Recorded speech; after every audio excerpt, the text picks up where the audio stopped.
All right. Hi, everyone. Welcome to Green Apple Books on the Park. Thank you so much for joining us tonight. We're here tonight celebrating Yuvi Zalkow's I Only Cry with Emoticons here with Misty Berry. Let's give it up for both of them.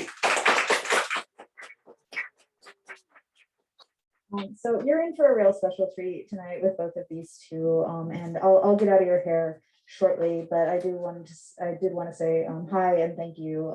Welcome. I'm Cara. I'm the events coordinator here at Green Apple, and I have very brief business before we get to the fun part this evening. First order, I would encourage you to please check out our event calendar on our website at greenapplebooks.com. We have a pretty great season, so I would encourage you, if you're into events like the one that you're currently attending, you might want to check out what else we have going on this month and in the coming months. A little biased, but it's pretty great. So do check that out. And all of our events are free unless stated otherwise. So that being said, please do buy books if you can. Please do buy books from us if you can. I can think of one or two books that you might want to purchase this evening. They're at the front register, and I think it's fair to assume that our authors would be happy to sign them. Multiple times. Great, multiple times. So we always appreciate it. I say it partially in jest, but it's sincerely appreciated when you support us as an independent bookstore. You support events such as these and authors that put so much work into making these books, and then you get to have a book, which might be the best part. So always appreciated. Thank you so much. Thank you for keeping your mask on in the event space. It's a pandemic and we're just trying to move forward as safely as we can in this strange in-between. So it's a little weird, like out in the store, you don't have to wear one, but in our event space where we're all kind of together, we prefer to keep them on. That being said, please do imbibe from the beverages that we have. We assess that you keep your mask on in between your sips. But we're trying to like be celebratory, but be safer, but be celebratory. So thank you for being cool about it. Without further ado, I'm going to go ahead and introduce the authors that are joining us tonight. First, Misty Berry works in San Francisco right here and lives in a forgotten corner of the city with her husband, graphic novelist Dale Berry, and a small black rescue cat.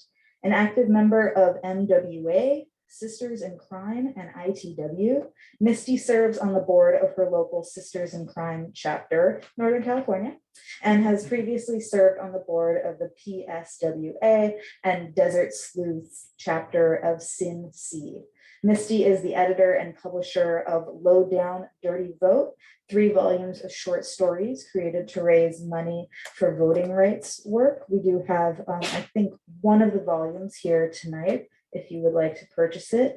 All 3 volumes contain stories by award-winning writers.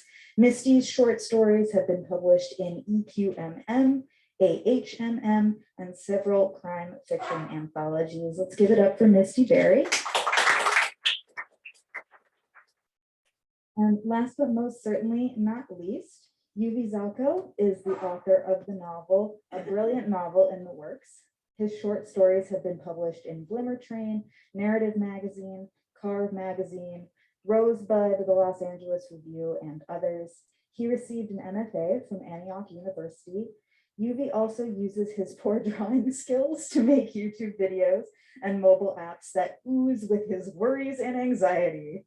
You can find out too much information about him at his website, yuvizalkow.com. Yuvi is joining us from Portland, Oregon, and his novel, I Only Cry with Emoticons, is the reason we're here tonight. So please join me in welcoming Yuvi Zalkow. Well, I'm gonna take it off when I start reading. So first, because I have stage fright, I pre-recorded the first 6.5 minutes.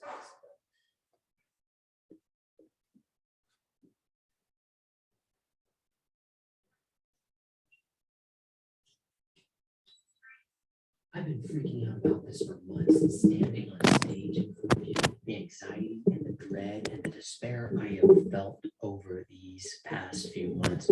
I've been seeing a therapist because of these feelings. I've asked friends for help. My wife has had to deal with even more of my bullshit than my normal amount of bullshit, which is a pretty good amount of bullshit. I've upped my Xanax prescription. I signed up for an overpriced workshop about public speaking. That was actually pretty good. I fantasized about a new strain of the pandemic to avoid this moment. And now I'm coping with this moment with a pre-recorded video to hide from the inevitable. Here's the thing, I really like you. Like, I'm honored that you'd come to insert location here for my insert event here. I wouldn't go so far as to say that I'm proud to stand up in front of you, but that's not because of you, it's because of me. I might not be proud to be here because I'm not always proud of myself. Pride is a complicated thing, and especially in the age of social media, feels like there's this whole chutes and ladders game going on between pride and shame and regret, except I'm always kind of falling down the chutes. So let's talk about shame for a minute. I like to joke about shame a lot. If you would ever dare to say that I have a platform for anything, it would be for shame. The first words on my website are, I'm sorry. I built a mobile app just so that I could share my regret and insecurities to friends by text messages. I bump into a wall, and the first thing I do before wondering if I broke a toe is to apologize to the wall. Mostly it's funny because underneath all these gags, I mostly feel okay about myself. Like, I've worked through most of my shame and self-loathing, even though it feels close enough to home that I can easily write stories about men who are still struggling with it, like the main character of my novel, who hides in the office bathroom to work through his personal struggles. But I'm way different than that because I hide in an attic bathroom. But I've learned to keep the shame at bay. Maybe I've put it in a cage.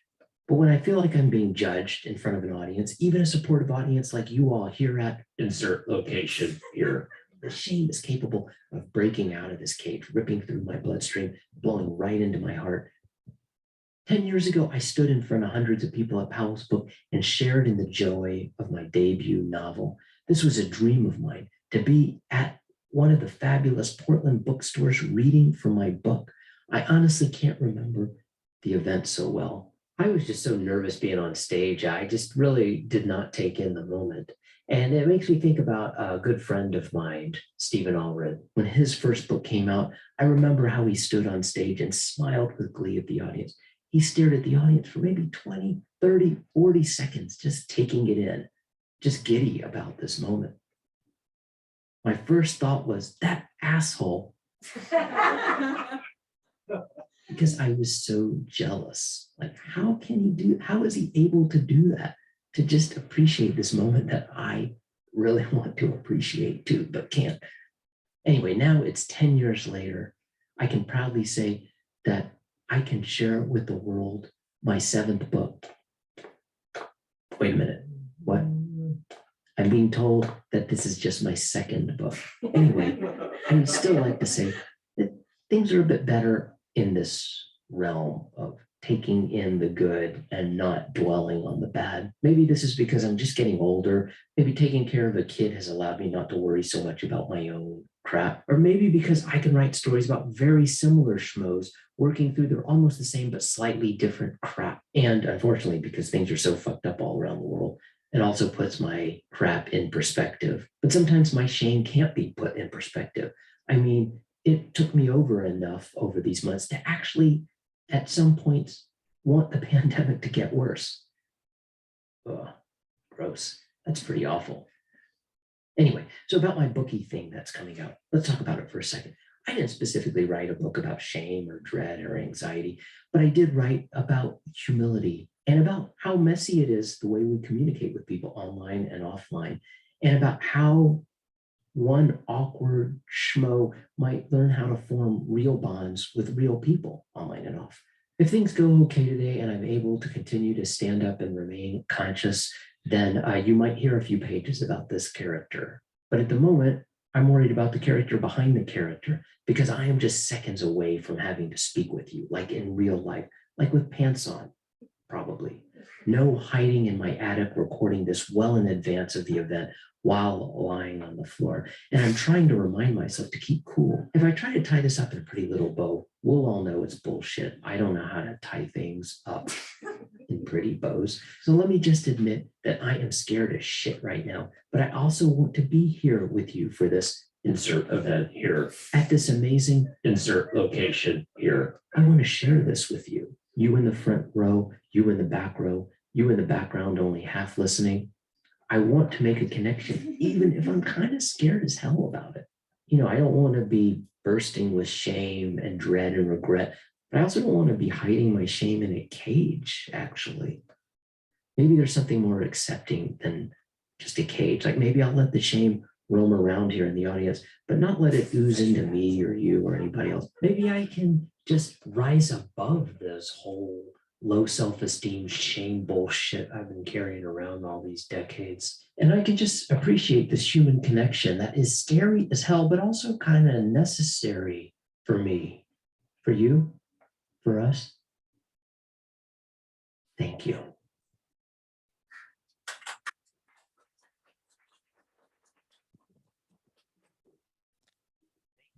Thank you so much.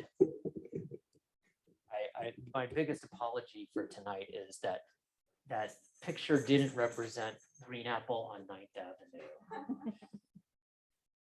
So sorry for the inaccuracy. So I thought maybe I'm just going to put a few more like visuals here while I read a little bit from the book. Thank you so much, Green Apple. Thank you, Carr, and thank you, Misty. It's fabulous to meet you in person. Also, let's see, what else do I need to say? Do I have a preamble here? Maybe just that I'll be donating a chunk of proceeds for my book to Transgender Law Center. They do fabulous work for trans rights. And Misty will talk more about the amazing stuff that her book that she edited, proceeds going to Democracy Docket. But yeah, just to give a little context for my book, you know, this is, let's say, I think I have to go back to 2007. Back in 2007, I was kind of a badass at Facebook. This might surprise people who know my lack of Facebook presence now. I was posting Facebook statuses like a boss back when my boss wasn't my Facebook friend. And back, I don't know if you remember this, where your Facebook status was just like, Yuvi is blank, or, you know, insert your name here. But, and you would just fill in your state of mind. These are some highlights back in 2007 when I was competent at social media. But the years went by. My Facebook friends no longer were my Facebook friends. You know, they were also like my boss and my the kid I babysat who peed on me 37 years ago, and my cousin and my aunt and my friend of my friend of my friend who I probably shouldn't have friended. And the algorithm got a little messier, and I lost my social media voice. You know, I just didn't know how to talk on that platform. Also, related to that, a few years later, I worked at a startup company in Portland that did online social collaboration. They didn't like to call it this, but it was basically like Facebook for internal communication.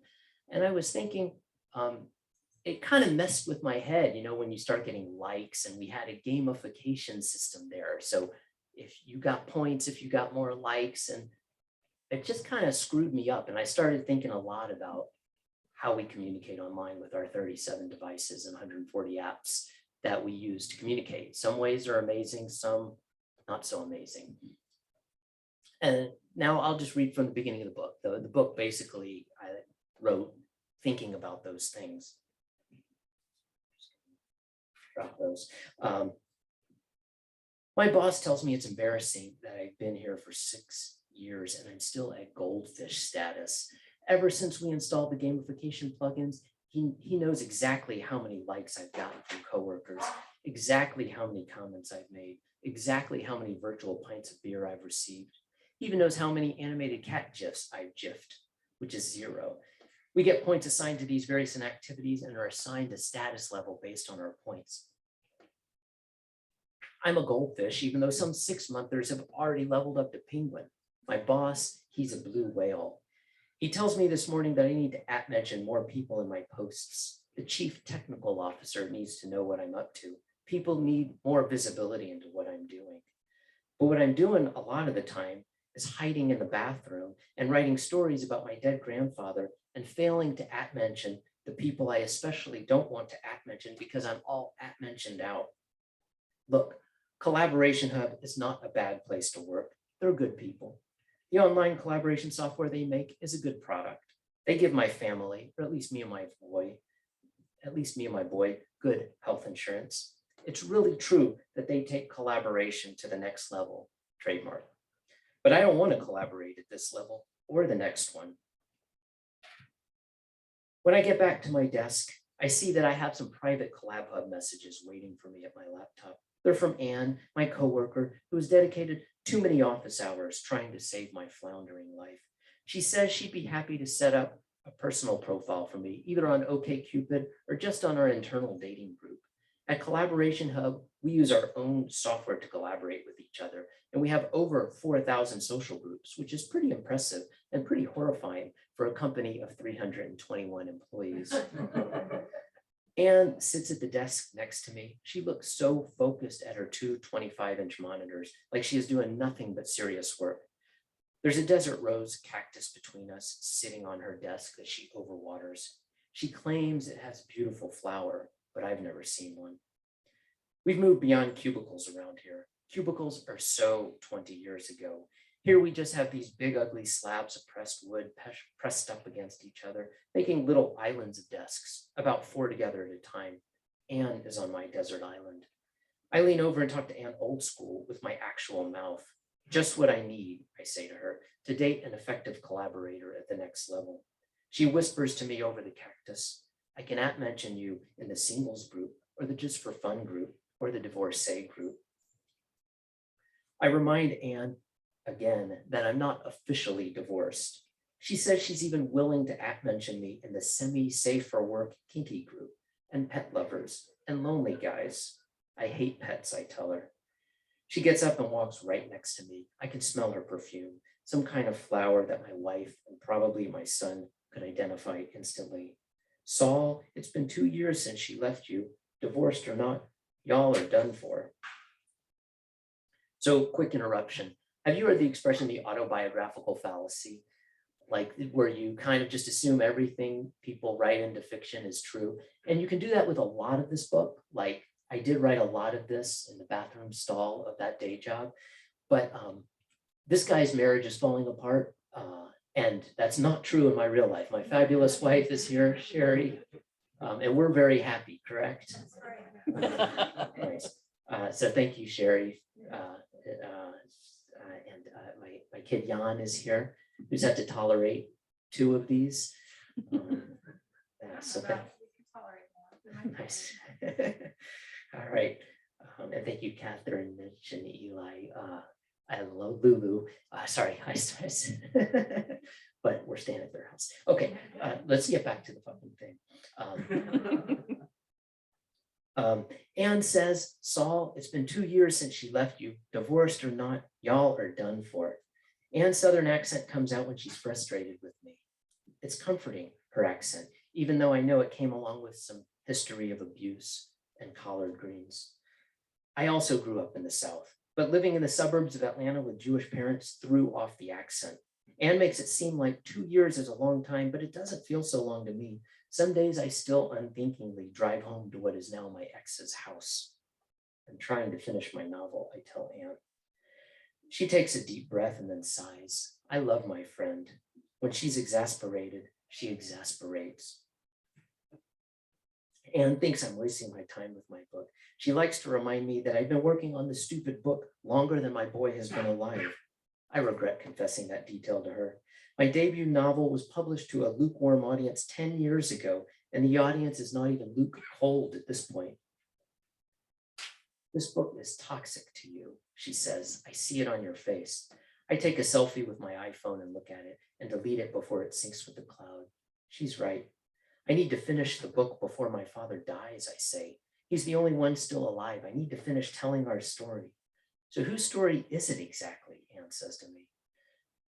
It's my grandfather's story, I say, but also my dad's story, but maybe also my story. I tell her all this even though she knows all this. I know she is about to point out that since it is my story, I can tell it any time. There's no ticking clock, even if my dad is 88 years old and going blind and deaf. I mean, she says, did the Klan even try to destroy your grandfather's store? Anne looks at me like she won the game. My friend takes things too literally. She doesn't understand that fiction is more true than what really happened. In my novel, my Polish Jewish grandparents open up a dry goods store in 1938 in a place called Stella, Georgia. In real life, it happened in 1931 in Waynesboro, Georgia. In real life, a drunk man stumbles into the store and warns my grandfather about the Klan and then vomits on the floor, and that's that. In the novel, this man is in the Klan and he nearly destroys my family. It's a brilliant book. It's a disaster. What about your boy, she says. Oh, he's not in the book, I say, but he's already 7 years old. You're a hell of a counter, I tell her. I'll mention you in the Math is for Fun group. Go take him somewhere fun, she says. Get to the beach before the summer is over. Take the attention you give the book and give it to your son. Let the book go. Imagine what you could do if you let that turd go. It hurts when she calls it a turd. A burden, yes. A thing that is killing me, yes. Something that destroyed my marriage and has stunted my growth emotionally, maybe. But a turd, that's going too far. I say, the beaches here are cold and rocky and windy. When I was a kid, we would visit my grandparents in Savannah and swim at Tybee Island. The beaches there were warm and beautiful. And there was that rickety dock that I loved to sneak onto when my parents weren't watching. I would look out at the ocean and pretend that the Germans were attacking because my dad once told me he did the same thing back in 1941. Except I didn't know much about Germans. I had seen those pointy helmets from World War I movies. And so that's what they wore when I imagined them capturing me on the beach. My grandmother died in 1983 when I was 12. My grandfather, Papa as we called him, died 5 years later. Those 5 years were the years I got stuck listening to his stories. I hated being around him in those years. I did it because you have to do those things, but he scared me. His beard smelled like a rotting log, and he would weep into his ice cream cone. At the time, I focused on the wasted ice cream. Now that I'm 45 years old, actually 50, and writing a novel about him, and that failure has taken me 9 years and 7 drafts and counting, it's actually more like 15 years. I know that I should have been paying more attention. The poor old man. It's easy when you sense dying to run away, but now I know that dying means it is time to come in even closer and listen to the whisper of it. Papa, I want to say to him, I'm sorry I only paid attention to the ice cream. Okay, I'm just going to read one more paragraph. This is at the end of his day, just because I know there's a few writers in the audience. I get in my car and drive over to my boys' school. As a writer type, I should be able to describe things well, but I struggle with real-world descriptions. When I describe an object like my car, I forget to say what color it is. I won't say whether it's a sedan or a hatchback or a sports car, one of those old station wagons that has somehow survived all these years, which I inherited from my mother when she died. Which I inherited from my mother when she died 10 years ago, and I keep repairing, even though I should just get a new car. I don't describe whether the car is clean or it has stains, like a big vomit stain on the seat from when my mother broke into the liquor cabinet that one time and went for a drive. None of that comes out, just car. Thank you.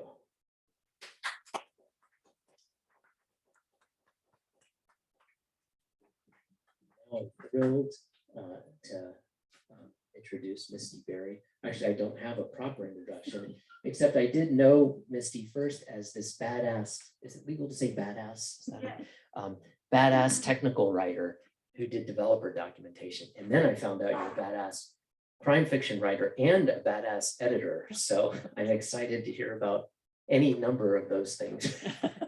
Very cool. Hi, I'm Misty, and I've been thinking a lot about technical writing and fiction writing, because a technical writer's job is to be invisible. You don't want the person who's trying to solve a problem to be thinking about your voice. And after that beautiful reading where Yuvi's all voice, it's fantastic. So being able to take your tech writer hat off and put on a fiction writing hat where you're sharing a world or a point of view or a voice with people is it's really hard. Mm-hmm. I think it does come from a different part of your brain. Yeah. Somewhat, but it's really, so anyway, this is Low Boundary Vote Volume 3. I created 3 volumes of short stories written by award-winning screenwriters, award-winning writers, and also new voices. And shout out to Allison, who's in the virtual space. She was an author in volume 1, and she's with us today on the Wi-Fi. And so each volume has a different theme, and each volume raises money for a different organization that fights to protect voting rights in the US.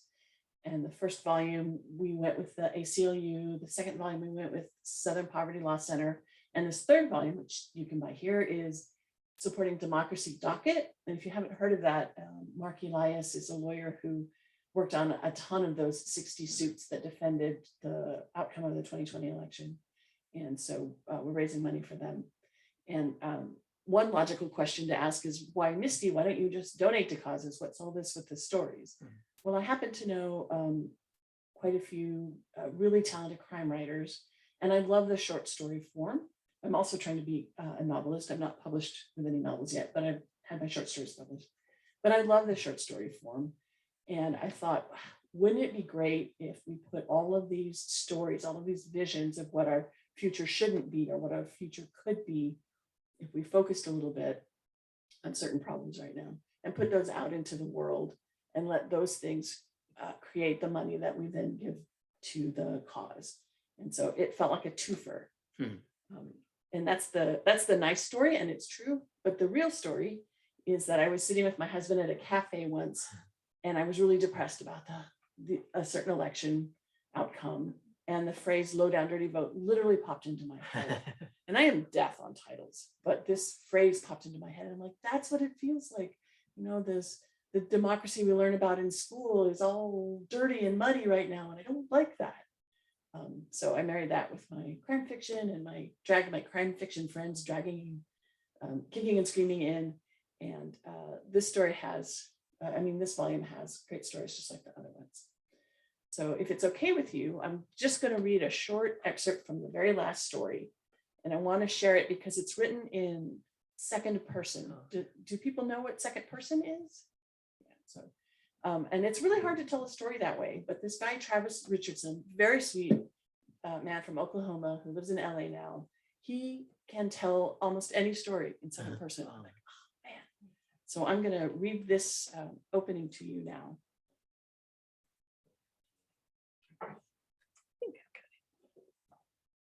And it's the story's called Power at All Costs. 5 years from today. How did you get here?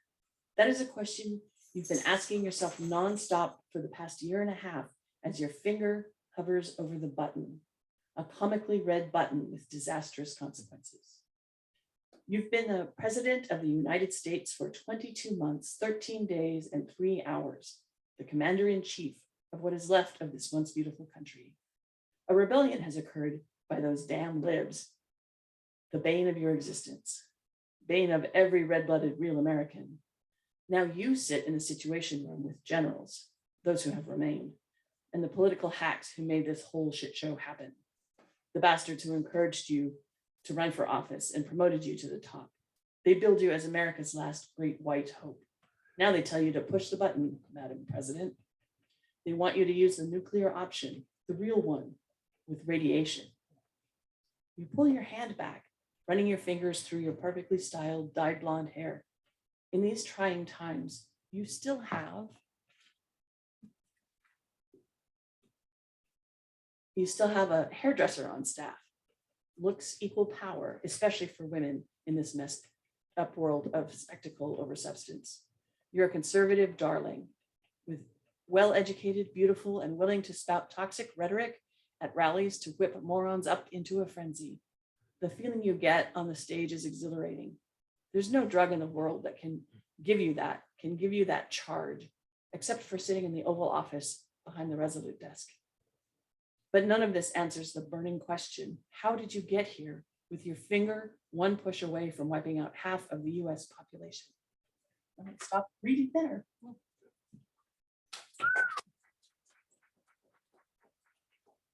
I've had a lot of fun collecting these, asking for stories, collecting them, editing them, and then pushing them out into the world. And I hope you enjoy them as much as I do. Yeah, and what I love, I've read a chunk of stories from this latest anthology, and it's cool to see many different voices tackling these subjects in many different ways. Some stories are more disheartening and some are hopeful, and it's just a mixture of cool voices. Yeah, I did forget to say every volume has a theme, a Yeah, different theme. right. And this one is the color of my vote. And a lot of, not a lot, but some of the writers went with, oh, well, if the color of your vote is green, then you get your way, you know, that idea. But there's lots of different interpretations. And also, for the first time, there were a lot of blended sci-fi or fantasy and crime, which I hadn't encountered much before. So I think we might be seeing more of that in the future. Oh, interesting. Cool. Well, that's fabulous. It's been fun exploring all the stories there. So I thought what we would do now is we'll just chat about some stuff for a little bit. Let's see, 7:38. So we'll chat a little bit and then we'll do Q&A for a little bit. How's that sound?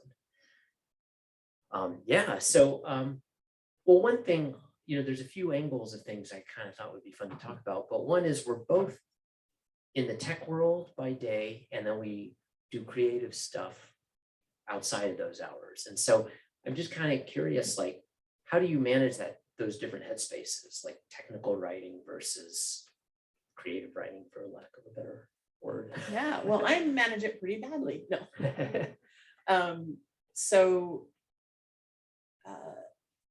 I have to set up specific hours and times to write fiction, and I have to write on a different machine. Oh. And that way, that transition gives my brain time to think, oh, now we're going to go do this other thing. And if I do it in a regular way, like Monday, Wednesday, Friday, and sometimes and on the weekends, then my brain is ready to get going on that fiction. If I wait too long, if I skip it for too many days, then it's like pushing a boulder up. It's just like exercise. It's really hard to get started again. But I don't generally think about the fiction when I'm doing the day job. Yeah. They make me move too fast to do particles. So Okay. you can't, but yeah. Yeah, that's interesting. For me, you know, I definitely do have different headspaces, even though the character in my book has very poor boundaries and is writing his book while he's trying to work. That's not how my headspace tends to work. So it really is like, this is the official writing time with the official writing computer, and this is the day job computer, you know, and regardless of whether I was a consultant or now an employee, it's still I love to have those boundaries of this is the creative writing headspace. And I do it in the same location, I guess, but it's definitely set times of the week. Yeah, and they don't overlap. Like my brain, they feel like two different tasks, even if they both are putting words down. The only time it's the same is if I'm editing fiction and editing some work at work, then I have to space it out because that's from exactly the same space in my brain, and I get tired. Editing technical writing. Yeah. Oh yeah. Yeah, and editing fiction. That's what is it? Left brain, right brain? Yeah, middle brain. No, I don't. I was about to say I'm a crappy editor in both worlds, but you know, I guess I had strengths. I'm not good at the line by line level in either world, but I'm better at the big picture. Like, oh, this you didn't get to your point. I can talk about that stuff. With this book, did you do a lot of what level of editing did you do? Did you do it all, or did you? That's a good question. Yeah, so I hire out to a gal in I love hiring out stuff. To a gal in Scotland. She's a really good copy editor. So all the stuff about commas and the more obscure so I studied linguistics in college, and there's this concept of prescriptive grammar versus the grammar that you know in your bones. We all talk to each other, and we understand each other because the words come in a certain order. And even though we couldn't necessarily consciously describe those rules are real and in our head. And then there's prescriptive grammar, which is the rules about commas and semicolons and all kinds of things like that are just, we've all agreed. There's no, English doesn't care. and everyone will understand you if you don't follow the rules. And because I learned that, especially with commas, I'm really bad with that prescriptive grammar, that stuff. So I hire that out. So what I do is I get the first level of edit is deciding which stories I'm going to accept and which I'm not.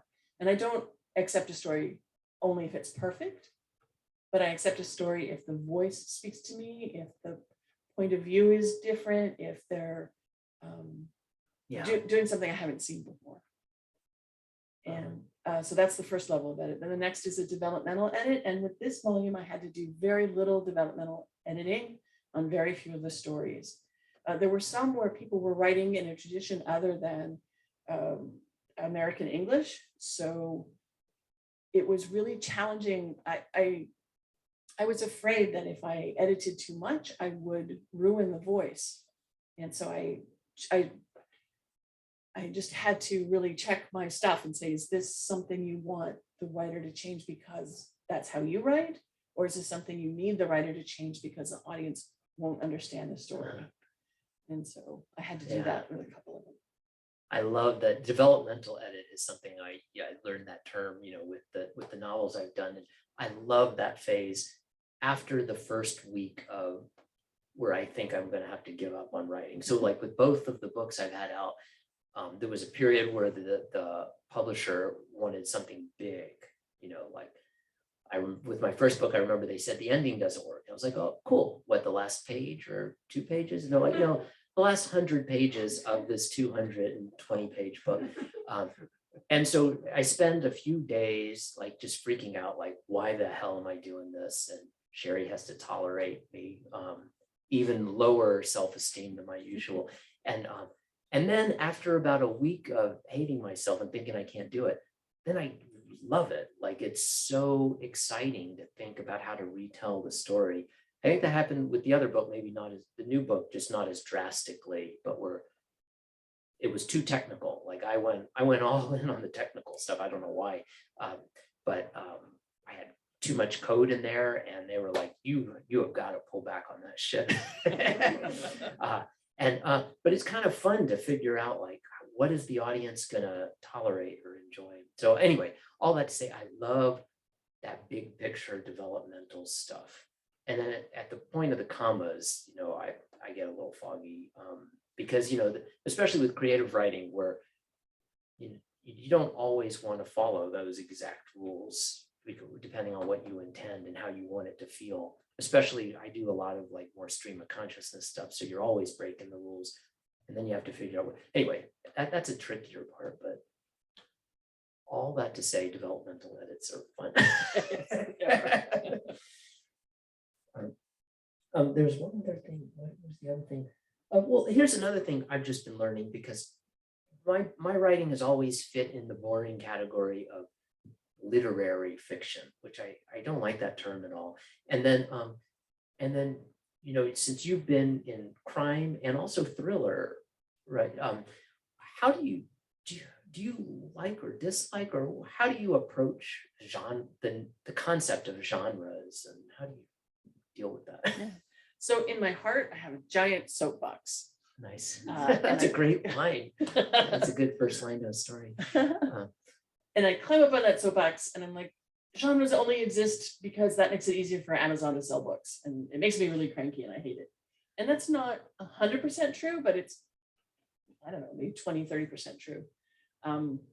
So I think of genre as a set of expectations that most readers will have when they come to a book. Like with a crime book, most people would expect a crime to happen and that crime to either be solved or the person who's trying to solve it comes to some sense of resolution. There are, of course, books where the crime doesn't get solved, but there's these sets of promises you make. Yeah. And I have a big fight with the romance writing community right now. I mean, it would be a big fight if anyone listened to me. About there's romance writers these days feel that if it isn't a happy ending or happy for now ending, it's not a romance. I'm like, wait a minute, you know those stories, those tragic romances, Heathcliff on the what? Then people die at the end, and there's what is that word when you get to release something symbolically. I got that. Thank you. Tharsis. I'm a writer, I have words. Catharsis, I thank like you. it. Two writers on stage. I had no idea. And they're just like, nope, this is what our readers want. So this is what we're gonna write. And I'm like, I think any genre that is that narrowly described is doomed to collapse in on itself and be abandoned. But that's a theory I have that has not yet been. So then my other theory is that literary fiction is just another genre. It's not better than crime or romance or Yeah. science fiction or fantasy. It's just another genre. So the readers of that are looking for a slightly different experience. And I don't have clear definitions for what literary fiction audiences are looking for, except to maybe understand the world in a new way, or I don't Yeah, know. yeah, that's the thing is it's like it's a fuzzy catch-all. Yeah. But I really don't like when people make it like it's better in some way, or that always bugs me because every realm has these amazing stories and some crappy ones. Yes, exactly. Never say transcend. Well, cool. Any final conversation things before we talk to the audience?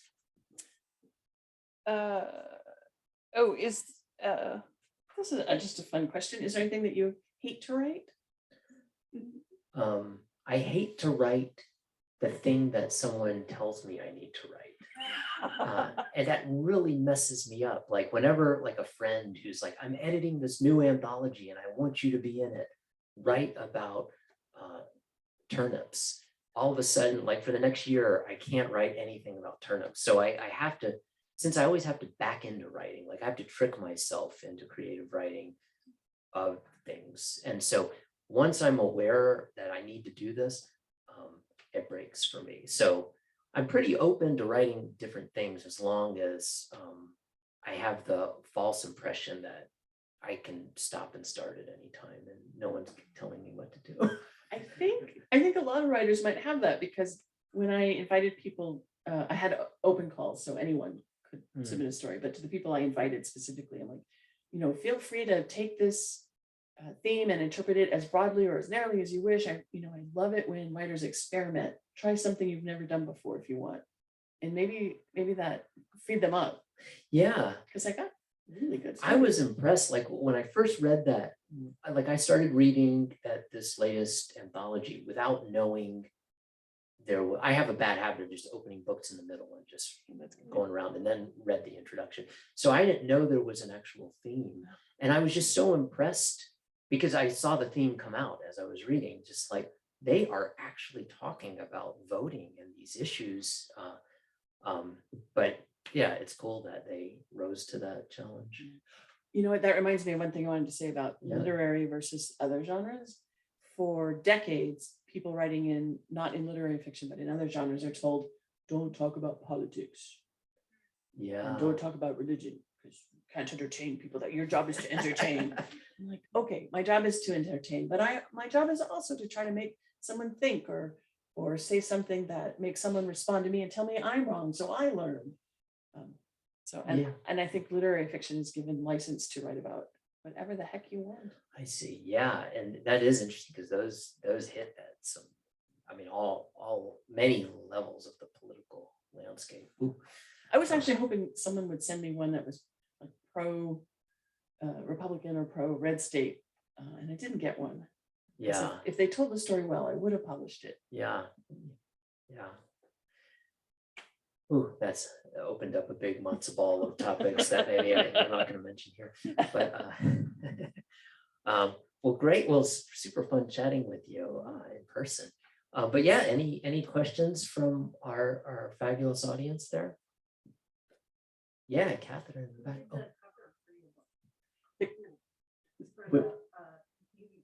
The Only Cry with Emoticons. Red Hen Press, my publisher, I had an idea for a cover that had like text bubbles. It was very on the nose, as they say, for the subject matter, and they had it. We had a early review copy out there, and the publisher just said, no, it's not exciting enough. It's not, I forgot what she said, punchy, something like, but it didn't grab booksellers' attention. So she's like, I'm going to put monkeys on the cover. And And that really alarmed me because there's no monkeys in the book. But she had this idea, you know, between like monkey mind expression and is it the Million Monkeys and a Million Typewriters, eventually published write the works of William Shakespeare, some mathematical theorem. She had all this stuff in her head and just wanted to see where it would go. And this woman did the cover, and it came back, and it just had this charm to it. And my only contribution to the cover is you'll notice the monkey's computer has a crying emoticon. I asked them to add the emoticon. That's the only thing I did to the cover.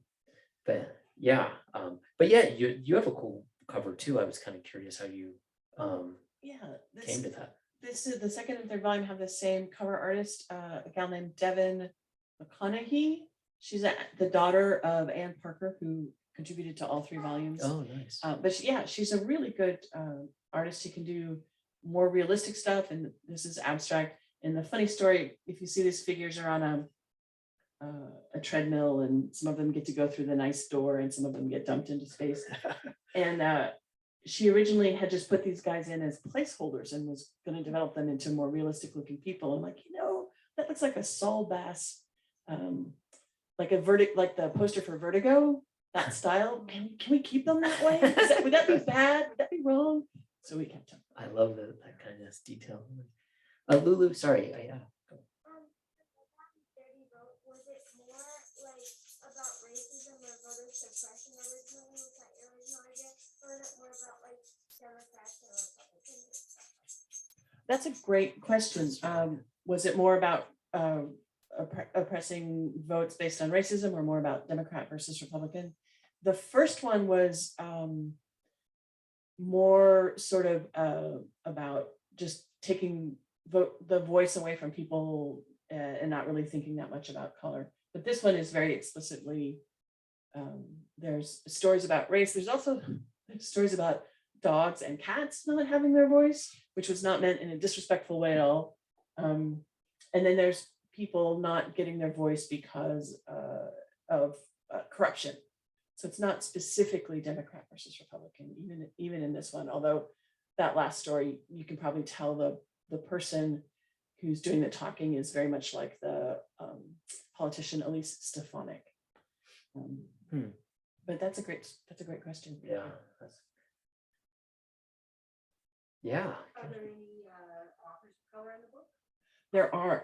That's one thing I meant to say and I forgot. Faye Snowden is one of the authors of color, Miguel Ramos, and there's Gabriel Valjean.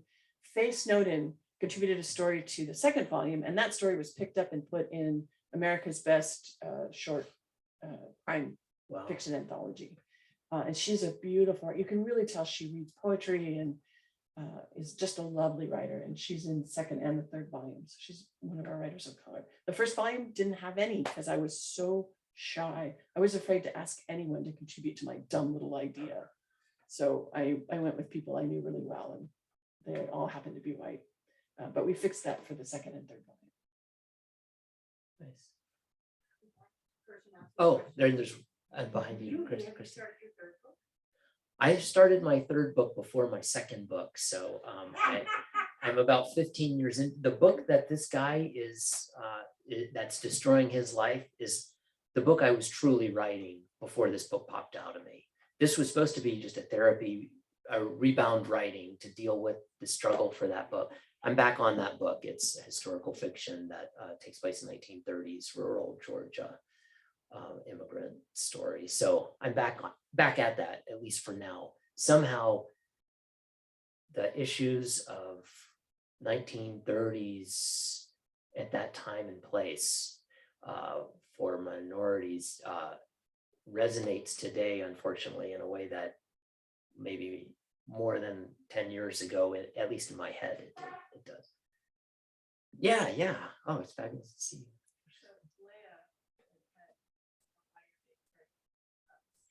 Nice. That is great. Wait, tell me, Leia is the name of your fabulous dog. I loved your presentation on taking care of dogs a few months ago. Okay. I'm supposed to repeat the questions. And I totally forgot. I forgot too. Why does my character hate pets? He's a grumpy guy who can't really, at the beginning of the book for sure, he can't see anything outside of himself. He doesn't even, his ex-wife and his son don't even have names for most of the book. So he's really stuck in his own world, and he can't manage many responsibilities, including animals. And I wanted the joke about having the pet lovers group at work. So I think we have 2 cats at the house, and I used to be a bad pet owner, but I think I'm building my relationship. Is that true, Jan? Okay, yeah. So I used to be a bad, not pet lover, but I think I'm growing into a pet lover. Can I ask? Maybe pet liker. Pet liker. Can I ask you a question? Yeah, as long as it's not about my cats. No. So when I was reading Emoticons, I felt like there was this lovely sort of rhythm and music to how the language came out. And I was wondering, do you have a musical background or anything like that? No, I don't. I do listen to music, but without lyrics. But I've always been obsessed with stream of consciousness, like get the noise in my head onto the page. So, to a fault, sometimes my stories are just the mad thought process of the character. So at its best, it has a musicality. At its worst, it's just incomprehensible worries.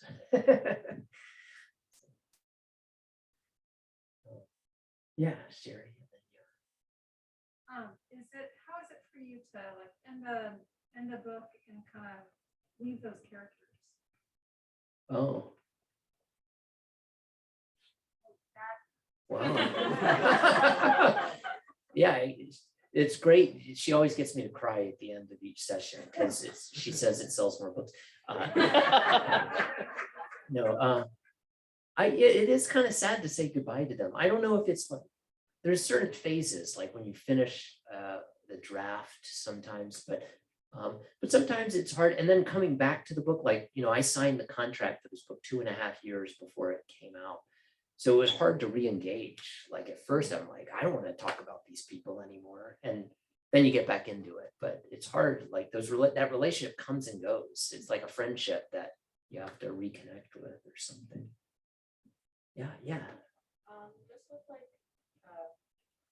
the book, I was wondering, I feel like the idea of like a disconnection or like being chronically online or being unable to connect with people outside of an online sphere or like being pushed online feels like a problem that's almost exclusively thought of with the younger generation or like forced on that. And I was wondering, through writing the book or feedback after the book, if you feel that that's also a very big issue for all generations, or if that was a thought.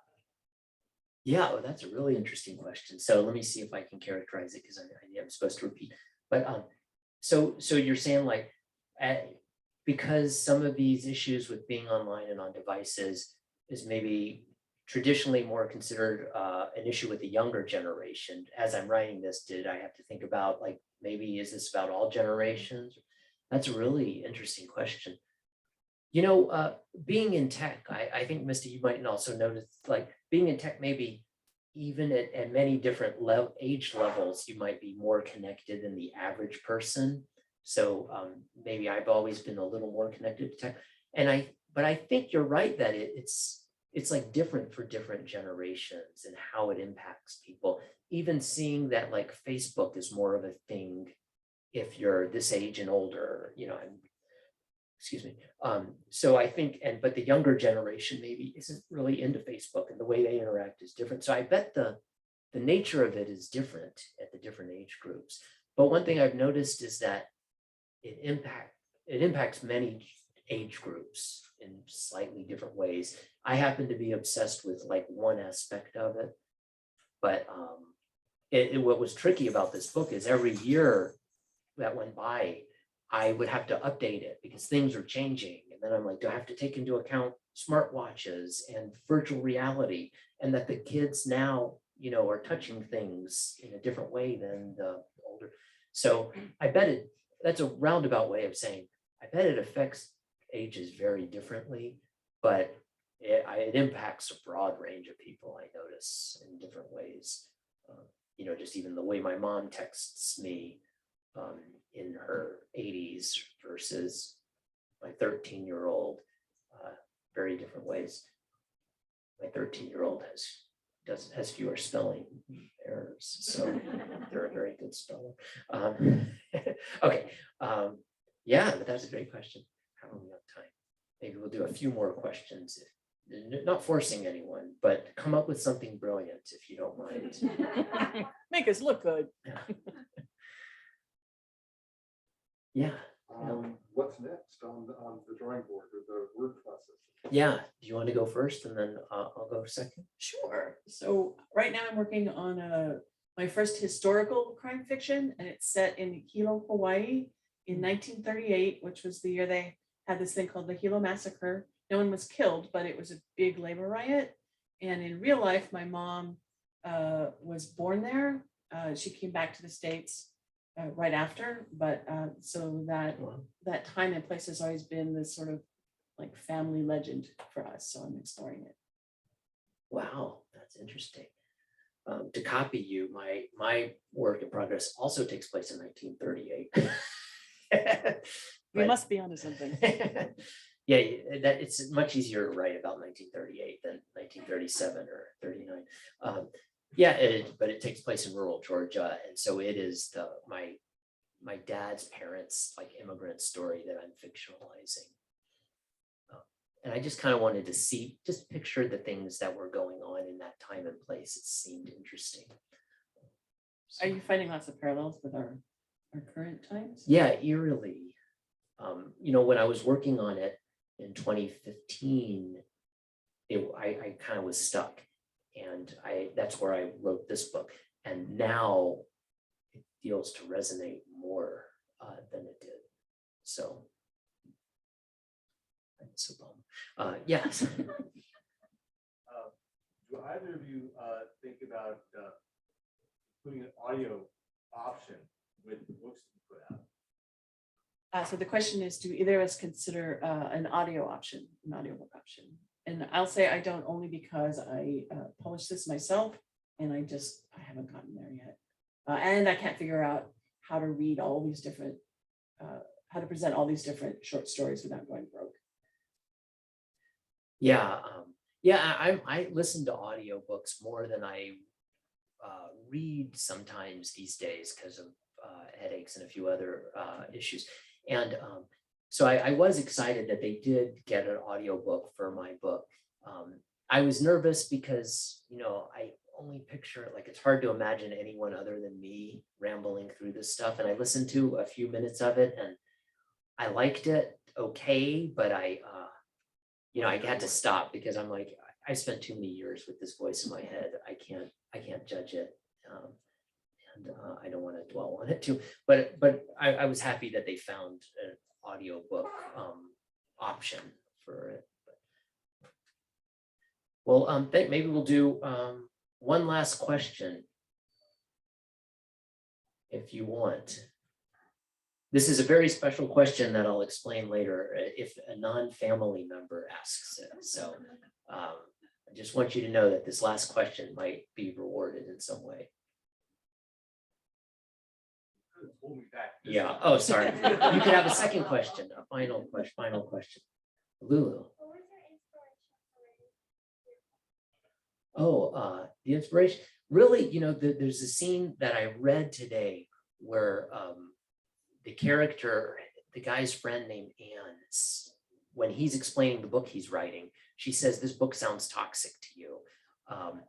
And a friend named Anne actually did say that to me about the historical fiction because I was stuck, and she could see the misery on my face. Like, I don't know how to finish this. And she said, "This book is toxic to you." And that's where I realized, oh, I am miserable. And so I started writing this, I didn't think it was an actual story. I thought it was just some therapy, like journal entries. And then I realized like, oh, it's kind of funny. Maybe it's a short story. And I kept writing. And then my agent said, I think it's a novel. So really it was just my own therapy from not liking my work at the time. Oh, and the prize is you get a gift certificate to Green Apple Books.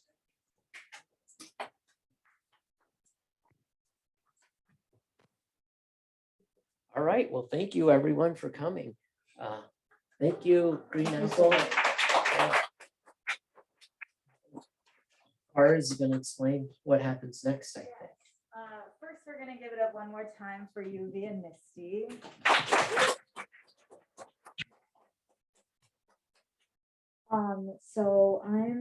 Thank you so much to you both for joining us. This has been a fun evening, and thank you to all of you for being here. I'm gonna have Yuvi set up where the flowers are at the back desk here to sign books, and Misty as well. Please do imbibe. That's your goal for the night, is you have to finish the bottles that we have open. And please make yourselves comfortable, and we'll see you next time. Thank you so much. Thank you. Awesome. Thank you.